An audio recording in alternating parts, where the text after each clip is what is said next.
Hey guys, welcome to Nitro classes. आज हम cover करने वाले हैं एक न्यू सीरीज के साथ एक न्यू चैप्टर। ठीक है, तो हम आज से कवर करेंगे एनवायरनमेंट एंड इकोलॉजी। ठीक है, जहाँ पे हम सबसे पहले कवर करने वाले हैं जो हमारा लेक्चर 1 रहेगा वो बेसिक कॉन्सेप्ट ऑफ इकोसिस्टम के बारे में रहेगा। ठीक है, इससे पहले मैं बता दूं कि बेसिक कॉन्सेप्ट ऑफ इकोसिस्टम में हम कौन कौन सी चीजें पढ़ने वाले हैं। तो जैसे कि सबसे पहले हम एनवायरनमेंट के बारे में पढ़ेंगे, उसका क्या मीनिंग है, उसका क्या कंपाउंड है। इसी के साथ साथ हम बायोस्फीयर के बारे में, हैबिटेट्स, बायोम्स के बारे में पढ़ेंगे। देन हम इकोसिस्टम के टाइप्स पढ़ेंगे एंड साथ ही साथ कंपोनेंट्स भी पढ़ेंगे।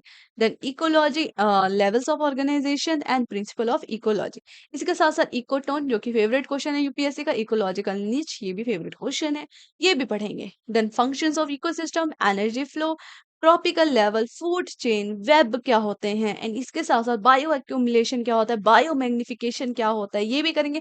एंड लास्ट हम देखेंगे biotic interaction between species A and B. Okay, तो ये पूरी की पूरी एक सीरीज बहुत ही ज्यादा इंपॉर्टेंट होने वाली है। एंड जो मैं एनवायरनमेंट कवर कर रही हूँ for UPSC perspective and other exams, तो ये ज्यादा से ज्यादा मैं 6-7 वीडियोस में आपको कवर करा दूंगी। ठीक है, पूरा इकोलॉजी हम पूरा एनवायरनमेंट हम कवर कर लेंगे। सिर्फ 6-7, मेरे ख्याल से 6-7 ही वीडियो हमें टोटल लगने वाले हैं। ठीक है, तो चलिए स्टार्ट करते हैं बेसिक कॉन्सेप्ट ऑफ इकोसिस्टम। जहाँ पे हम एनवायरनमेंट की बात करते हैं, एनवायरनमेंट का मतलब क्या होता है। Environment literally meaning surrounding and everything that affects an organism during its lifetime is collectively known as its environment। क्या है? जो सराउंडिंग है, जो हमारे आसपास की चीजें हमें देखने को मिल रही है, एक बार घूम के देख लो क्या क्या है। ये सारी चीजें क्या है? सराउंडिंग है। ठीक है, यहीं पे बात कर लेते हैं। In other word, environment is sum total of water, air, land, interrelationships among themselves and also with the human being and the living organisms and the property। okay, तो ये एक अच्छी डेफिनेशन है, इसे रट लेना, अपनी कॉपी पे नोट करना। एंड अगर आपको इसका पीडीएफ चाहिए तो मैं टेलीग्राम पे करा सकते हो। ठीक है, आप टेलीग्राम पे ज्वाइन कर लेना, मैं वहां पे इसका पीडीएफ प्रोवाइड करा दूंगी। ठीक है, एंड लाइन टू लाइन आप वहां पे आपको देखने को मिल जाएगा, जो मैंने अंडरलाइन किया है वो वहां पे भी आपको अंडरलाइन देखने को मिलेगा। ठीक है, तो यहाँ पे आपको अलग से नोट्स बनाने की बिल्कुल जरूरत नहीं है, जो मैं आपको करवा रही हूँ बस उसका एक बार टेलीग्राम पे गो थ्रू कर लेना, प्रिंट आउट निकाल लेना। ठीक है, नेक्स्ट बात कर लेते हैं। It included all the physical and biological surrounding and it's interaction. Okay, तो ये सारी की सारी चीजें इंक्लूड करती है, चाहे वो हमारा फिजिकल हो, बायोलॉजिकल सराउंडिंग हो। ओके, इसी के साथ साथ बात करें, environmental studies provided N approach toward understanding the environment of our planet and the impact of human life among our environment। okay, इसी के साथ बात कर ले रहे, thus the environment is actually global in nature। ठीक है, तो एनवायरमेंट देखा जाए तो क्या है, एक्चुअली में ग्लोबल इन नेचर है। It is a multi disciplinary subject.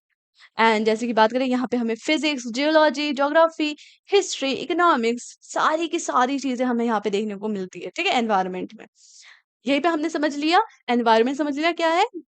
The environment क्या है? सराउंडिंग। ठीक है, surrounding is sum of, environment is sum of water, total of water, air, land, interrelations. ठीक है, चाहे मैं फिजिक्स बात करूँ, हिस्ट्री बात करूँ, इकोनॉमी बात करूँ, सारी चीजें, बायोटेक्नोलॉजी, सारी चीजें क्या है, ये हमारी एनवायरमेंट ही है। ठीक है, जो हमें नजर आ रही है, जो नजर नहीं भी आ रही है वो भी है।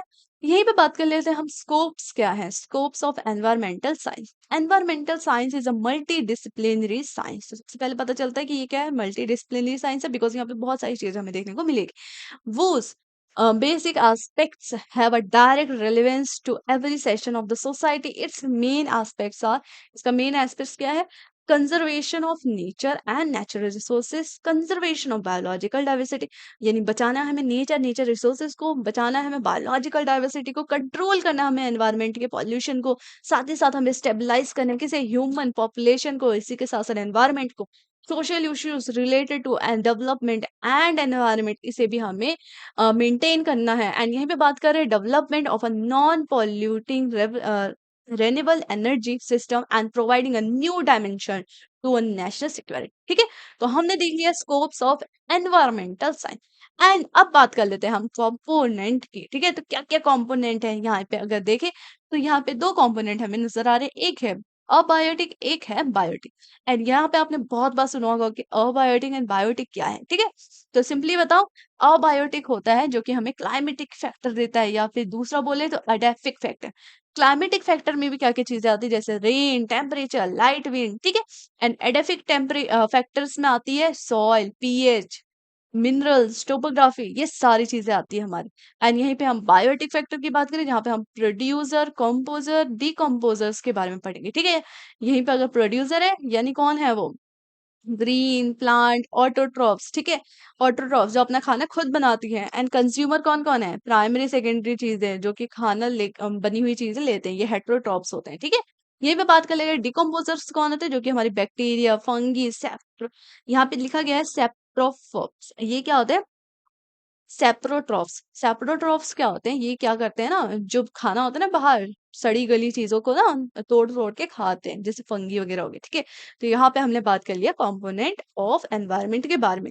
द बेसिक, यहाँ पे पढ़ लेते हैं एक बार। The basic component of environment are atmosphere और द एयर, लिथोस्फेयर और द रॉक, हाइड्रोस्फेयर और द वाटर, और the living component of environment और अ बायोस्फेयर, ओके। तो ये सारे हमें कंपोनेंट मिल जाते हैं। बेसिक कंपोनेंट क्या क्या देखे, air, soil, water, environment, biosphere, okay. तो ये सारी चीजें क्या है, बेसिक कंपोनेंट। एंड यहीं पे बात कर लेते हैं बायोटिक कंपोनेंट क्या होता है। ये हमारी चीजें होती है living thing. It consist of a living part of environment and including a association of a lots of interrelation population that's belong to a different species inhabiting a common environment. यानी हमें देखने को मिलता है common environment किस तरीके से different species रहती है, ठीक है, लिविंग बीइंग, ठीक है। एंड ये भी बात करें, the populations are those of animal community, the plant community and the microbial community. Biotic components जो हम लिविंग थिंग्स की बात करें, consist of a living part of environment including association of a lots of interrelated populations that belong to a different species inhabiting a common environment, ठीक है। Same ही चीजें लिखी है जो ऊपर लिखी गई थी। एंड यहीं पे बात कर ले बायोटिक भी हमें कौन कौन सी चीजें में डिवाइड देखने को मिलता है। एक होता है ऑटोट्रॉफ्स, सेप्टोट्रॉफ्स एंड हेटेरोट्रॉफ्स। अब यहाँ पे अगर मैं सिंपल इसकी मीनिंग बताऊं तो ऑटोट्रॉफ्स होते हैं जो अपना खाना खुद बनाते हैं, ठीक है। हेटेरोट्रॉफ्स होते हैं जो हम सेकेंडरी होते हैं, हम खाना हमें दिखता है बाहर हम लेते हैं। एंड सेप्रोट्रॉफ्स क्या होता है, सेप्रोट्रॉफ्स जो हो गए फंगी हो गए, ठीक है। ये क्या करते हैं, जो सड़ी गली चीज है उससे अपना खाना बनाते हैं, ठीक है। तो ये तीन चीज कवर हो गई बायोटिक कम्युनिटी में। यहीं पे यहाँ पे दिया गया है अबायोटिक कंपोनेंट। यहाँ पे अबायोटिक कंपोनेंट यानी जो चीज हमारी नॉन लिविंग आती है। These are most important determiners factors of where and the how well an organism exist in the environment. All through these factors interact with each other, one single factors can limit the range of an organism, thus acting as a limiting factors। ठीक है, तो यहाँ पे abiotic की बात हमने की, जैसे हमने ऊपर देखा ये क्या है, नॉन लिविंग थिंग। यहाँ पे हमने देखा किस तरीके से क्लाइमेट फैक्टर है, एडाफिक फैक्टर्स है, यहाँ पे rain, temperature, soil, pH, minerals, इसकी बात होती है, ठीक है। यहाँ पे बात करें तो इनके कुछ फैक्टर्स में बांट किया गया है, जैसे कि हमने ऊपर पढ़ा था फिजिकल फैक्टर, हमने ऊपर क्या पढ़ा था, यहाँ पे हमने पढ़ा था क्लाइमेटिक फैक्टर, यही सेम चीज है फिजिकल फैक्टर, ठीक है। एंड नेक्स्ट इनऑर्गेनिक या फिर ऑर्गेनिक सब्सटेंस बोले, जो कि एडाफिक में आता है, जो कि water, oxygen, carbon, nitrogen, sulphur, ये सारी चीजें इसमें आएगी, ठीक है। तो ये हमारी होगी बायोटिक एंड अबायोटिक कंपोनेंट में, ठीक है। आज तक पता होगा कि सिर्फ ये नॉन एंड लिविंग थिंग के बारे में पता होगा, लेकिन अब हमने इसके फैक्टर्स भी पढ़ लिए हैं। यहीं पे हमारा नेक्स्ट आ जाता है बायोस्फीयर, हैबिटेट्स एंड बायोम्स के बारे में। बायोस्फीयर क्या है? हमने देख लिया कि हाँ एनवायरनमेंट है, यहाँ पे बहुत सारी स्पीसीज रह रही है। एनवायरनमेंट यानी सराउंडिंग, ठीक है। यहाँ पे हिस्ट्री हो गया, फिजिक्स हो गया, सारी चीजें हमें सामने सामने देखने को मिल रही है।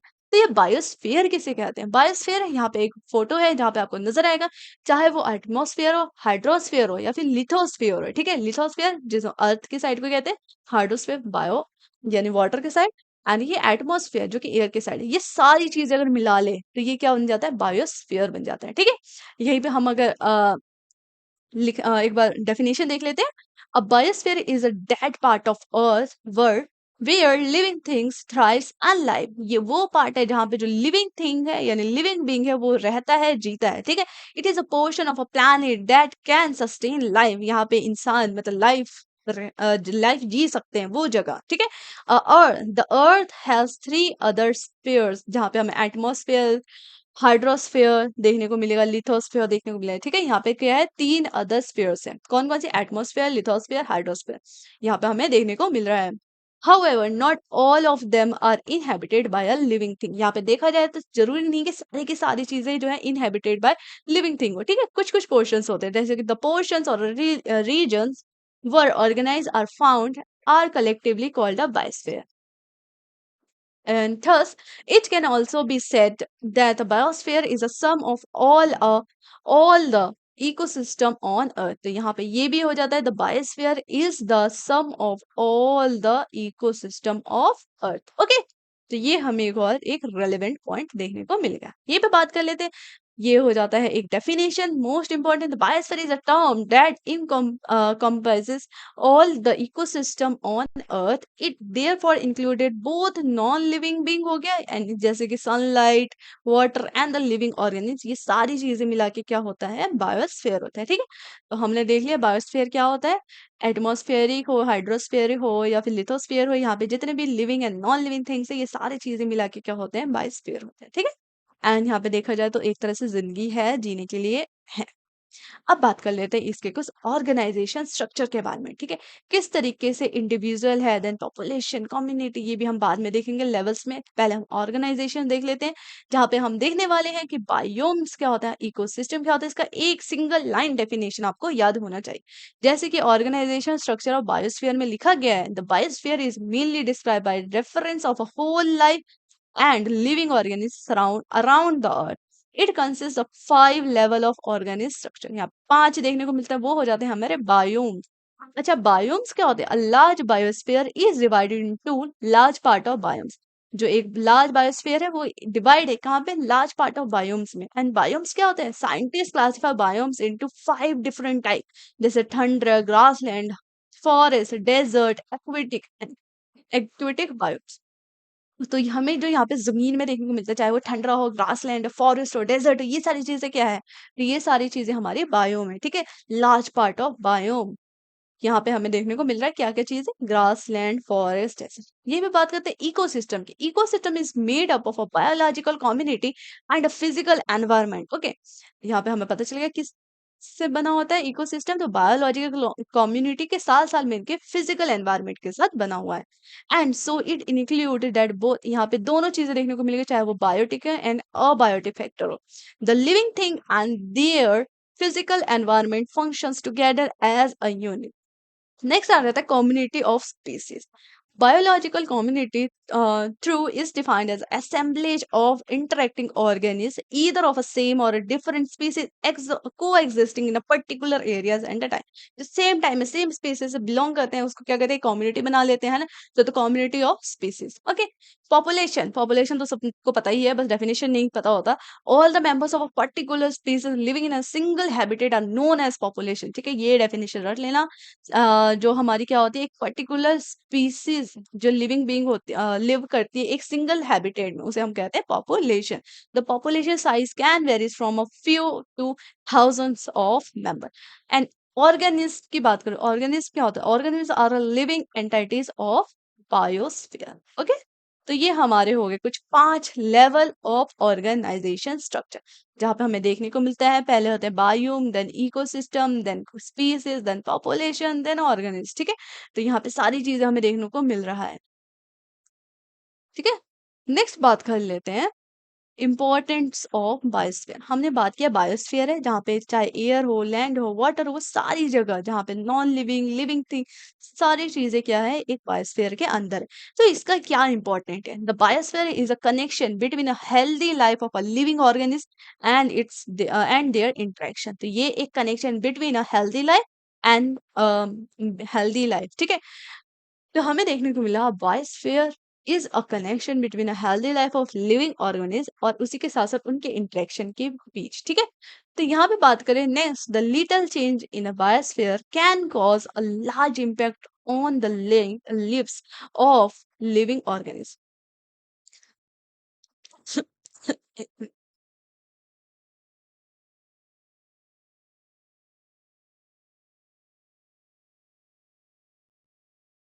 ओके, तो हम बात कर रहे थे इंपॉर्टेंस ऑफ बायोस्फीयर रिजर्व के बारे में, बायोस्फीयर के बारे में, जहाँ पे हम देखते हैं बायोस्फीयर क्या है, एक कनेक्शन है between a healthy life of a living organism और उसी के साथ साथ उसके इंटरेक्शन की। ठीक है, एंड यहीं पे बात करें, अगर हम कोई भी छोटी सी चेंज करते हैं ना अगर बायोस्फीयर रिजर्व में, तो पूरा का पूरा एक होल एनवायरनमेंट इम्पैक्ट होएगा। ठीक है, तो ये तो सिंपल सी चीज है, ये सिर्फ समझ आता है। And however this connection makes a biosphere important for every living thing.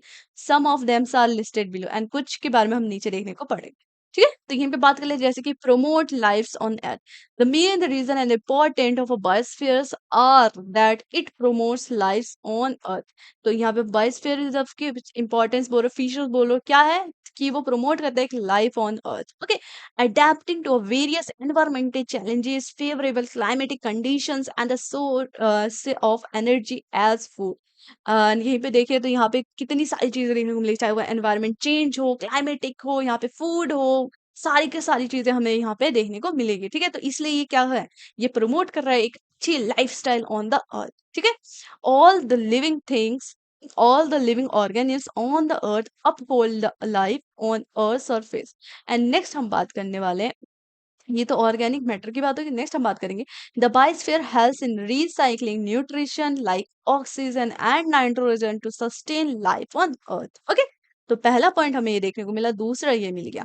And third, provide food and raw material. Okay, every living things needs food to survive, thus a biosphere plays an important role in providing food to different animals and plant। ठीक है, जीने के लिए खाना जरूरी होता है, तो ये हमें बायोस्फीयर, बायोस्फीयर जो है ये हमें प्रोवाइड कर रहा है क्या, different kind of foods for animals and plant. यहीं पे हम बात करने वाले हैं बायोम्स के बारे में, जहाँ पे हमने ग्रास पढ़ा। ठीक है, हमने एक छोटा सा डेफिनेशन देखा था, यहाँ पे हम पूरा पढ़ लेते हैं। A biome is a large geographical area of distinctive plant and animals grow which are adapted in a particular environment। Okay, तो ये हो गई इसकी बेहतरीन definition. Biome is a large geographical area जहाँ पे हमें प्लांट एंड एनिमल्स देखने को मिलते हैं। ठीक है, of adapted to that particular environment. Most terrestrial biome are defined by dominant plant life. The plant life is determined in part by a climate in a region, and climate is controlled by many factors including latitude and geography। तो देखा जाए तो climate अच्छे से control होता है, because हमने देखा है कि किस तरीके से अपर साइड में क्लाइमेट होता है, देन डाउनवर्ड साइड में होता है। ठीक है, ये सारी चीजें एक फैक्टर्स है जो कि रिलेट करती है क्लाइमेट से। ठीक है, यहीं पे हम नेक्स्ट बात करें, the distribution of biome is determined by environmental condition. हमने देखा कि अगर टेरेस्ट्रियल बायोम है तो वो डिफाइंड बाय होता है डोमिनेंट प्लांट लाइफ, लेकिन अगर हम बात करें डिस्ट्रीब्यूशन ऑफ बायोम, ये डिटरमाइंड होता है बाय एनवायरमेंट कंडीशन। क्या है कंडीशन उस जगह की, ठीक है, which must be appropriate to support the dominant species. Moistures and temperatures are usually the most important environment influence on the distribution of terrestrial biome. तो यहाँ पे जो इसके लिए इंपॉर्टेंट एनवायरमेंटल इन्फ्लुएंस है वो कौन है, तो वो है मॉइस्चर और वहां का टेम्परेचर। ठीक है, ये दो चीज होती है, किस तरीके के वहां से मॉइस्चर है, किस तरीके के वहां का टेम्परेचर, उसी तरीके से वहां पे क्या होगा, और वहां पे ग्रास ग्रो करेगा, वहां पे ट्रीज फॉरेस्ट उसी तरीके से होगा ना। जैसे कि राजस्थान है तो वहां पे हमें देखने को मिलता है साइड में डेजर्ट है। ठीक है, वहीं पे हम हिमालय चले जाए तो हमें किस तरीके से बड़े बड़े पेड़ देखने को मिलेंगे। वेस्टर्न घाट में हमें अलग स्पीसीज एनवायरमेंट देखने को मिलेगा। ये सारी चीजें क्या वेरीज करती है, वहां का मॉइस्चर टेम्परेचर। ठीक है, यूजली ये सारी चीजें एनवायरमेंट कंडीशंस फॉलो करनी पड़ती है वहां पे। ठीक है, तो ये सारे डिटरमाइनेंट्स है। एंड यहीं पे बात कर लेते हैं कुछ बायो नेम्स के बारे में। ठीक है, जिसके सबसे पहला है ट्रॉपिकल रेन फॉरेस्ट। तो हमने पढ़ा है ट्रॉपिकल रेन फॉरेस्ट कहाँ पे होते हैं, क्लाइमेटिक जोन बोलो तो यह ज्यादातर इक्वेटर की चीज है, ऑलवेज मॉइस्ट रहेगी एंड लैकिंग टेम्परेचर सीजनलिटी। यहाँ पे वेजिटेशन की बात करें तो एवरग्रीन ट्रॉपिकल रेन फॉरेस्ट होता है। ठीक है, एक बार आप इस चीज को रीड आउट कर लेना आपने समझने के लिए। ठीक है, एंड यहीं पे बहुत बार क्वेश्चन क्या पूछते हैं, तो ये एक तो चीजें निकल ही जाती है, एक दो बार आप रीड आउट करोगे तो आपके दिमाग में फिट हो जाएगा। जैसे कि ट्रॉपिकल सीजनल फॉरेस्ट क्या होता है, या सवाना बोल लो, तो ये हमारा हो जाता है समर रेनी सीजन और विंटर ड्राई सीजन में हमें ये सवाना या फिर ट्रॉपिकल सीजनल फॉरेस्ट देखने को मिलता है। एंड इसका वेजिटेशन होता है सीजनल फॉरेस्ट, जैसे कि श्रब एंड सवाना। ठीक है, तो सवाना क्या है, ग्रास लैंड। तो यही पे बात कर लेते हैं, ये सारी चीजें आप बस एक बार रीड आउट कर लेना एंड समझ लेना। ठीक है, नेक्स्ट चलते हैं अब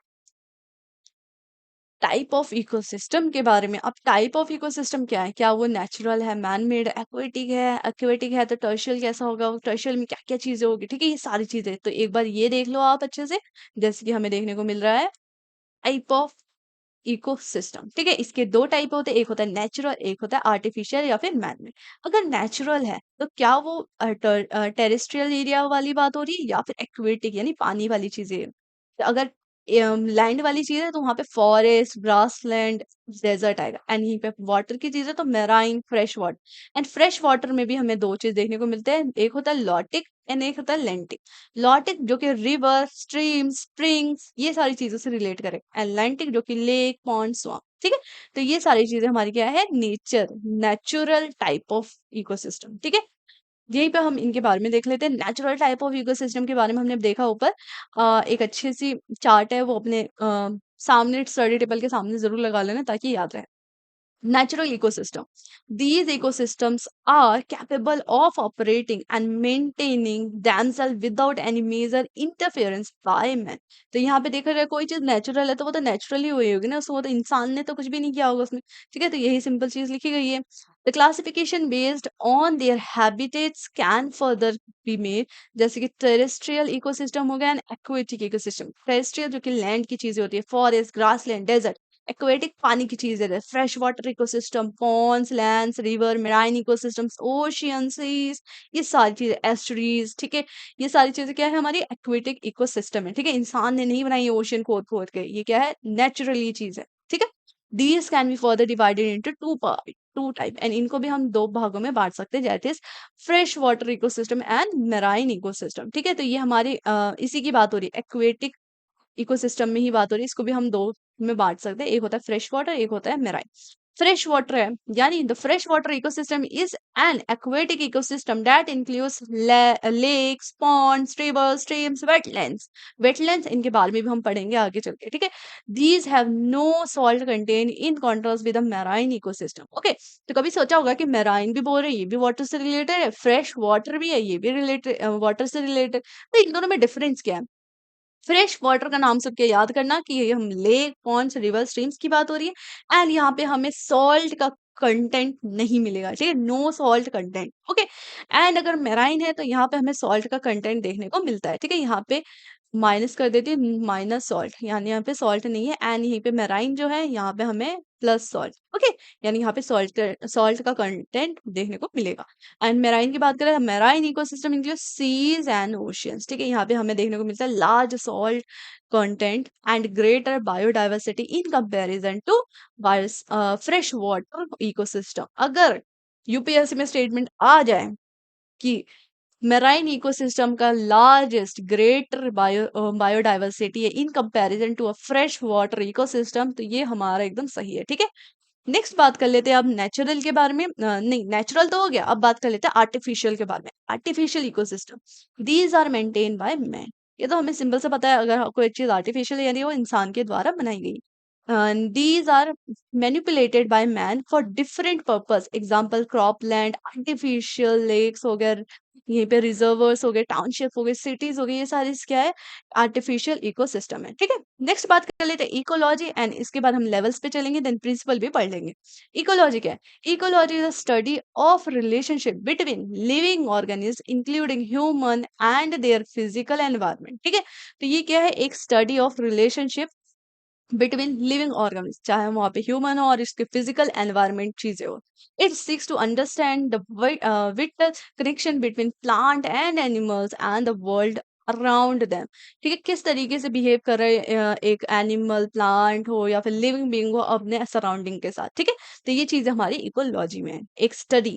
एंड यहीं पे बात करें next, also ecology also provides information about the benefits of ecosystem and how we can use resources in ways that leave environment healthy for future generation. And ecology अगर हम स्टडी करें किसी पर्टिकुलर चीज के बारे में तो हम उसे अच्छे से जान पाएंगे, एंड अगर हम जान पाएंगे तो हम ये भी जान जाएंगे कि कितना हम एक्सप्लोर करें, कितना चीज बचा है। ठीक है, तो कितना चीज बचा है तो इससे हमें किस तरीके से आगे वाले जनरेशन के लिए यूज करना पड़ेगा। ठीक है, फ्यूचर के लिए किस तरीके से यूज करें। अगर हमें पता है कि यहाँ पे सिर्फ 9% चीज बचा है तो उसको हमें पता है कि धीमे धीमे करके हम करेंगे, एंड ऐसी भी चीज करेंगे कि वो उसके लिए हम ऑल्टरनेटिव्स ढूंढेंगे या फिर हम उसको थोड़ा बढ़ाने की कोशिश करेंगे। ठीक है, तो ये सारी चीजें हम यहाँ पे पता करते हैं।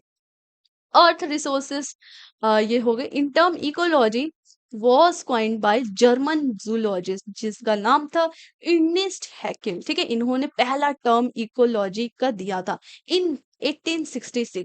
ऑल्सो एशियन टेक्स्ट की बात करें यहीं पे इकोलॉजी का हमें बहुत बार चीजें देखने को मिलेगी। इकोलॉजिकल प्रिंसिपल, जैसे कि अगर इंडियन एशियन टेक्स्ट में जाए तो हमें यहाँ पे देखने को मिलेगा the classical text of the Vedic period such as Vedas, Samhitas, Brahmanas, Aranyakas, Upanishad, इन सब में हमें उस टाइम पे बताओ इकोलॉजी के बारे में पढ़ने को मिलेगा। ठीक है, यहाँ पे उस टाइम पे बात हुई है। एंड यहाँ पे न्यूली अगर मॉडर्न एज में देखा जाए तो 1866 में सबसे पहला जो टर्म है इकोलॉजी वर्ड किसके द्वारा था, तो जर्मन जूलॉजिस्ट है अर्नेस्ट हैक्ल।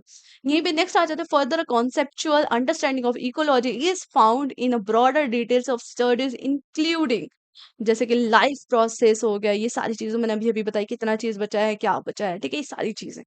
नेक्स्ट हम बात कर लेते हैं इसके कंपोनेंट्स की।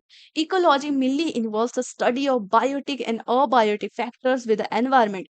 Biotic and abiotic component, biotic जो कि लिविंग थिंग होता है जैसे कि bacteria, animal, bird, fungi, plants etcetera. Abiotic non living, sunlight हो गए, सॉइल, ऑयल, मॉइस्चर्स, मिनरल्स, ये सारी चीजें। ठीक है, टाइप ऑफ इकोलॉजी जो कि होता है microbial ecology. Microbial ecology looks at the smallest fundamental levels of life, that is the cellular level. Okay, and here पे बात करें, here connections are made between microbes and their relationships with each others and their environment.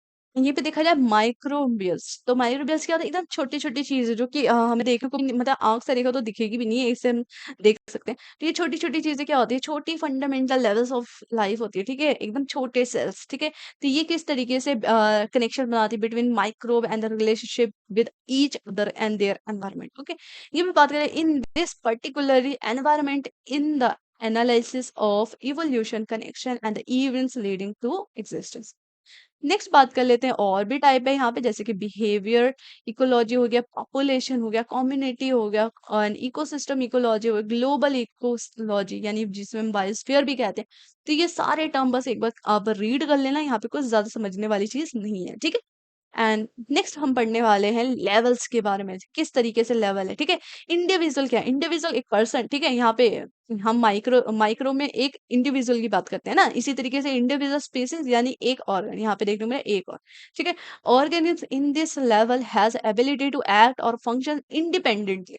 Here individual do not breed an individual from other. ठीक है, ये population, population आ गया same, same species भी कह सकते हैं, एंड बहुत सारी स्पीसीज भी हो गई जो कि हाँ एक ग्रुप में, अ ग्रुप ऑफ इंडिविजुअल। ठीक है, group of individual of a given species that live in specific geographic areas at a given time. यहीं पे हम इसे कहते हैं population. Population include individual of a same species but may have different genetic makeup such as hair, eye, skin colour, ये सारी चीजें अलग हो सकती है, लेकिन अगर वो एक ग्रुप में आ गए हैं, एंड साइज भी अलग हो सकते हैं between themselves and the population, लेकिन अगर वो एक ग्रुप में है तो हम उसको एक पॉपुलेशन मानेंगे। ठीक है, जैसे कि अभी इंडिया की पॉपुलेशन क्या है, तो 142 अराउंड है ना। तो ये सारी चीजें। ये भी बात करें कम्युनिटी क्या है, it involves all the population in a specific areas at given time.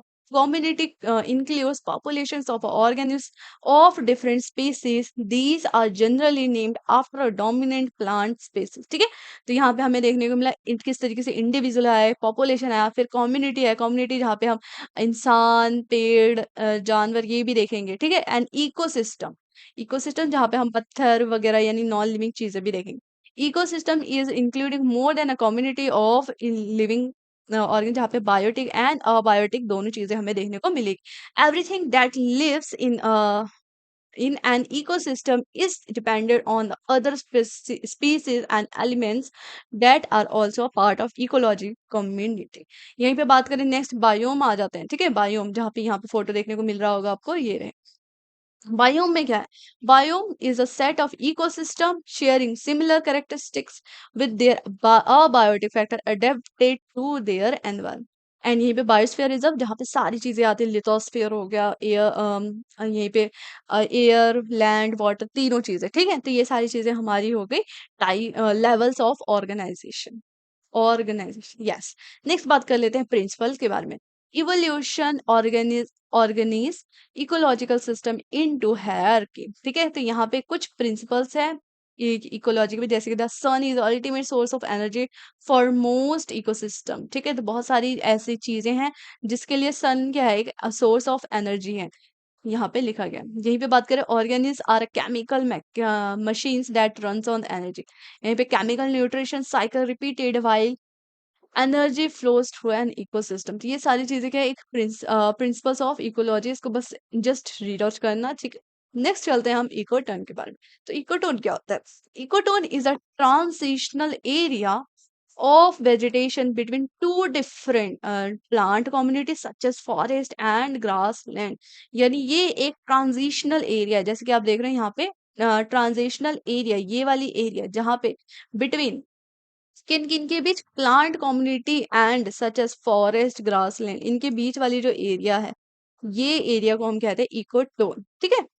It has, यहाँ पे ये सेम ही चीज गिवन है हमें, इसका definition, it has some of the characteristics of each boundary. And यहाँ पे देखा जाता है कि चाहे वो इस साइड का पोर्शन है, इस साइड का पोर्शन है, यहाँ पे जो बाउंड्री है, तो दोनों के फीचर्स इसमें हमें देखने को मिलते हैं, ठीक है। It has some of the characteristics of each boundary biological community and often contain species not found in overlapping community. जैसे कि हमें देखने को मिलता है फ्रॉग है, ठीक है। फ्रॉग क्या है, वाटर में भी रह सकता है एंड लैंड में भी रह सकता है। इसी तरह से टर्टल है, ये सारी चीजें क्या इकोटोन में आती है। एग्जांपल्स देख रहे हैं, जैसे कि मैनग्रोव फॉरेस्ट है, represent ecosystem between marine and टर्शियल ecosystem, ठीक है।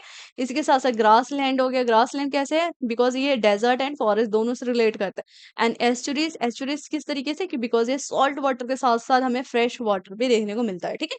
तो ये सारी चीजें हमारी क्या कहलाएगी, इकोटोन कहेगी, ठीक है। सिंपल टर्म, यानी दो, दो का एक बेनिफिट, दो का फीचर एक में, ठीक है। नेक्स्ट आ जाते हैं हम इकोलॉजिकल निच, इसके बारे में, इस टॉपिक पे क्वेश्चंस आ रखे हैं, ठीक है। तो ये पढ़ना जरूरी हो जाता है। An ecological niche refers to inter relationship of a species between all a biotic and abiotic factors affecting. यहाँ पे हम देखने के मिले, चाहे वो बायोटिक है यानी अबायोटिक फैक्टर, उससे क्या एक रिलेशन बन रहा है, ठीक है।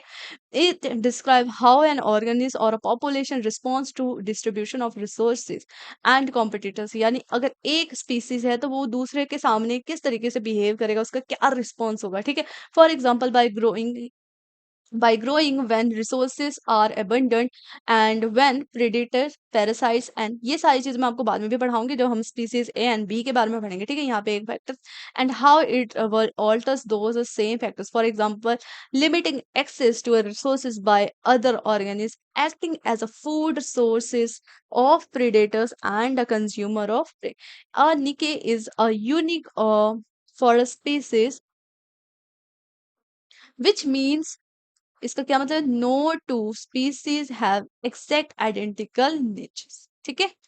एंड यहाँ पे नेक्स्ट पॉइंट कह रहा है, if we should have to conserve species in its native habitat, we should have knowledge about a unique environment requirement.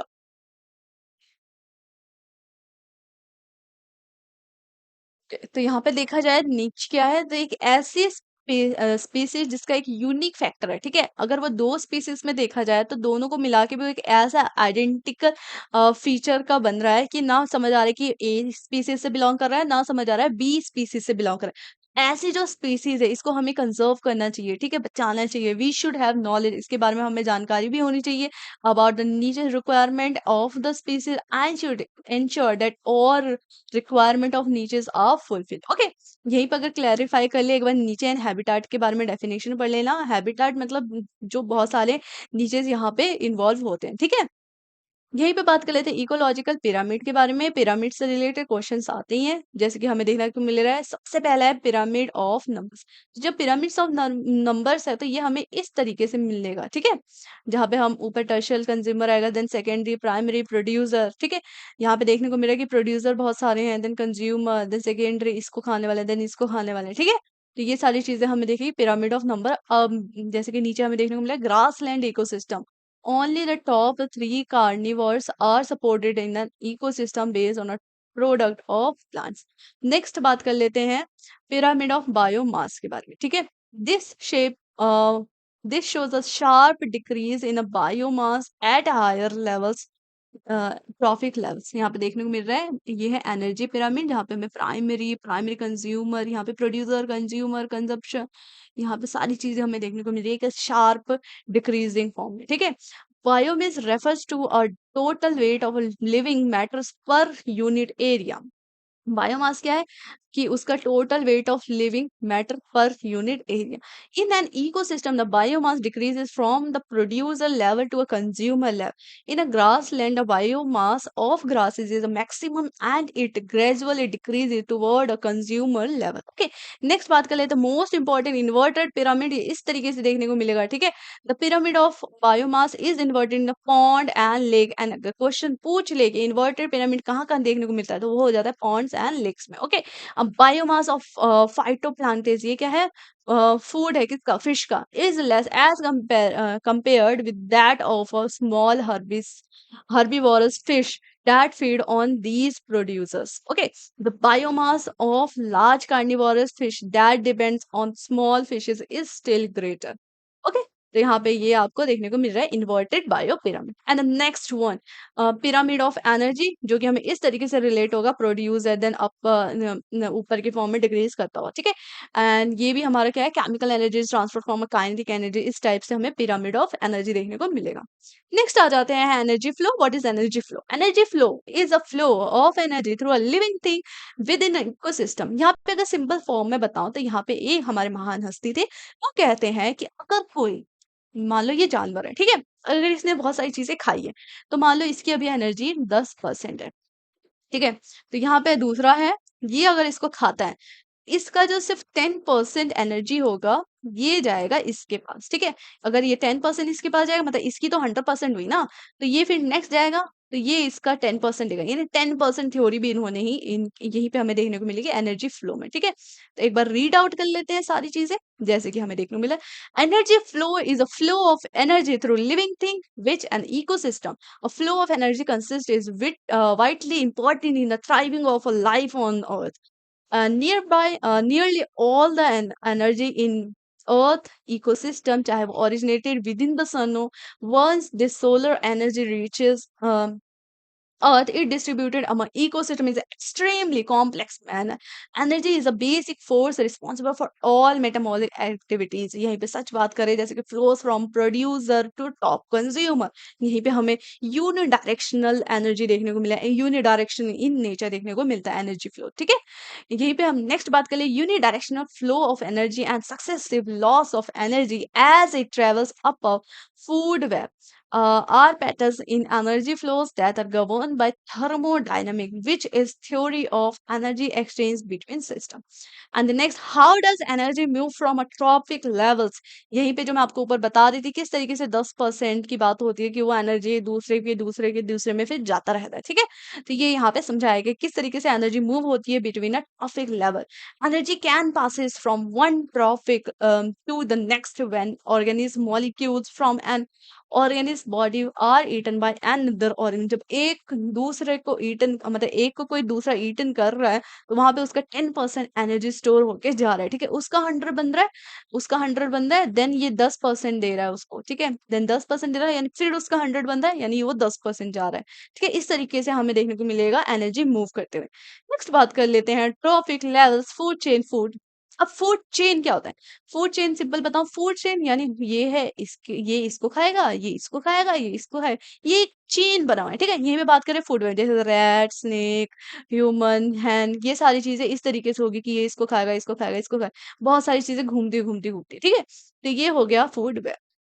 And trophic level pertains to a position in a food chain or ecological pyramid occupy a group of organism with similar feeding modes। ये होता है trophic level. Trophic level of organism is a number of steps it is from the start to the chain. यहीं पे बात करें, the concept of trophic level were developed by Raymond Lindeman. इनके द्वारा क्या था, कॉन्सेप्ट दिया गया था ट्रॉफिक लेवल का, ठीक है, जो कि बेस्ड है किसके द्वारा, बेस्ड है, based on a terminology of August the Thienemann, इनके द्वारा बेस्ड है।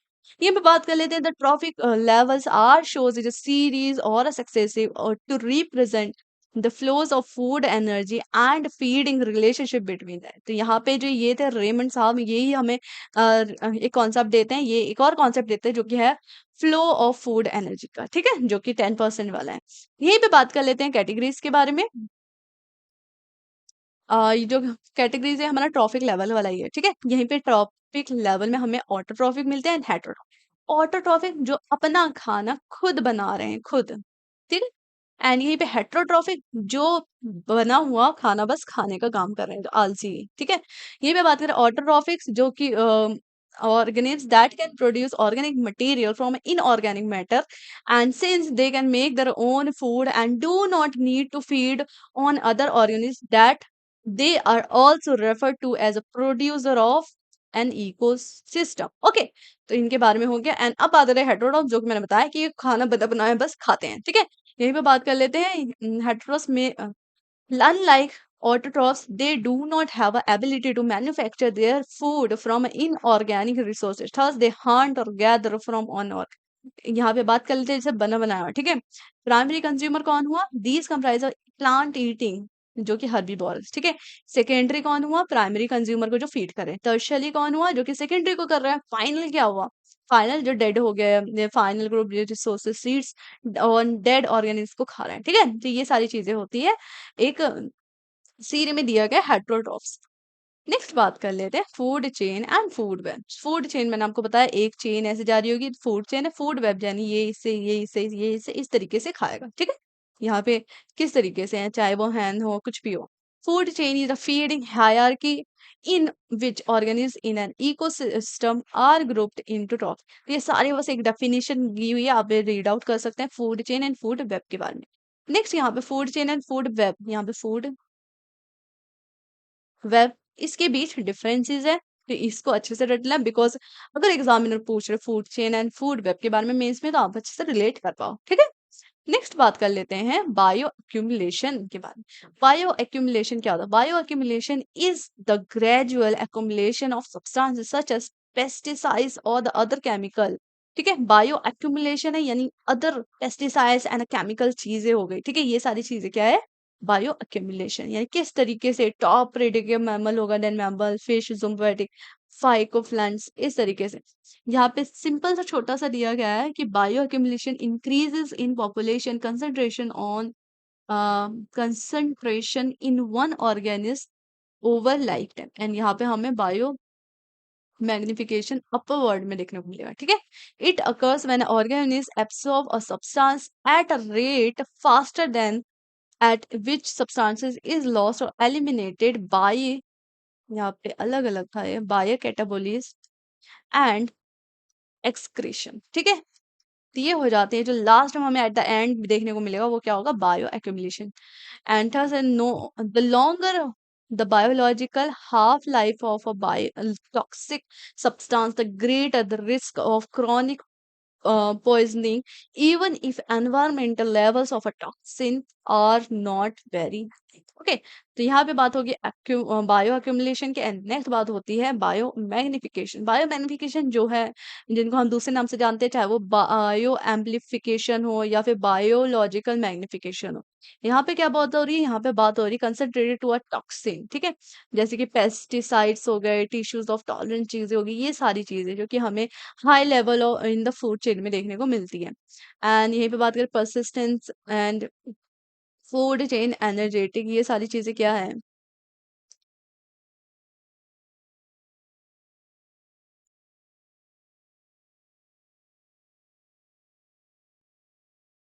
और यहाँ पे से के साथ लिख दिया गया, ये है फूड चेन, देन ये एनर्जी है, ठीक है। इसको देख लेना आप। एंड यहाँ पे बात करें दिस इंक्रीजिंग अकर, अगर बायो मैग्निफिकेशन में हम जा रहे हैं इस तरीके से, ठीक है, तो हमें देखने को मिलेगा पहले परसिस्टेंट, देन हमें फूड चेन एनर्जी, देन हमें लो एंड नो एग्जिस्टेंट देखने को मिलेगा, ठीक है, नॉन एग्जिस्टेंट। यही पे बात कर लेते हैं नेक्स्ट कॉजेज है, किस तरीके से बायो एक्यूमुलेशन होगा, ठीक है। किस तरीके से अगर बायो एक्यूमुलेशन है, बायो मैग्निफिकेशन, यानी कोई इंसान है, ठीक है, जीवित जीवित रहा रहा, देन वो कोई जानवर भी मान लो, वो अगर मिट्टी के अंदर है, ठीक है, तो वो कितने सालों बाद एक इस तरीके से फॉर्म होगा, डिकम्पोज होगा, देन वो क्या होगा, ठीक है। तो ये सारी चीजें, इसका कॉजेज क्या क्या है? पहली चीज तो ये एग्रीकल्चर प्रोडक्ट्स भी देगा हमें, ठीक है। दूसरी चीज प्लास्टिक पॉपुलेशन पॉल्यूशन भी देगा। एंड तीसरी चीज देखा जाए तो हमें टॉक्सिक गैसेस भी देखने को मिलेगी जब बायो एक्यूमुलेशन होगा, ठीक है। यहीं पे हमने देखा कि यहाँ पे हमें कुछ मेजर स्टेप्स लेने चाहिए इसके लिए, जैसे कि हमें अपने एयर वगैरह, वाटर वगैरह को स्ट्रेंथन करना चाहिए, एमिनिटीज को स्ट्रेंथन करना चाहिए। साथ ही साथ हमें डेवलप करना चाहिए standard for industrial sector and action plans, ये सारी चीजें। नेक्स्ट हम बात करने वाले हैं बायोटिक इंटरैक्शन के बारे में। यहाँ पे हम लिखेंगे स्पीसीज ए एंड ये है स्पीसीज वन, ठीक है।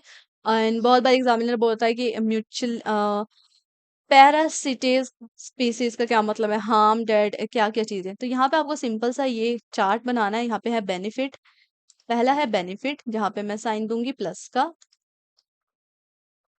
ठीक है। नेक्स्ट है no effect, no effect, no effect. Then है हार्म, हार्म यानी नेगेटिव साइन, ओके।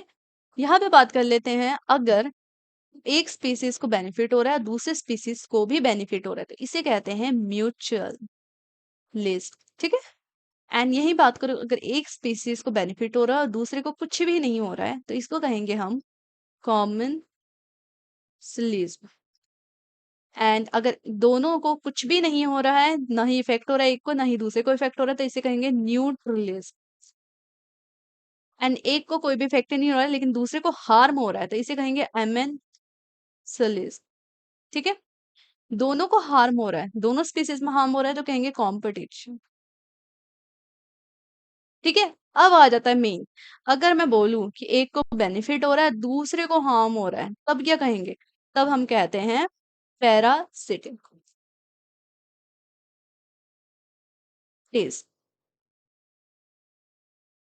ठीक है। तब कहते हैं पैराटिस। तो ये चीज याद रखना, biotic interaction between two species A and B, ठीक है। यहाँ पे हमारा कवर होता है सबसे पहला, ठीक है। नेक्स्ट मिलते हैं, यहाँ पे आज हमने क्या कवर किया, तो बेसिक कॉन्सेप्ट ऑफ इकोसिस्टम आज हमने अच्छे से कवर कर लिया। अब नेक्स्ट मिलते हैं एक बेहतरीन टॉपिक के साथ, ओके, जहाँ पे हम वेटलैंड्स के बारे में भी पढ़ेंगे। Thank you so much.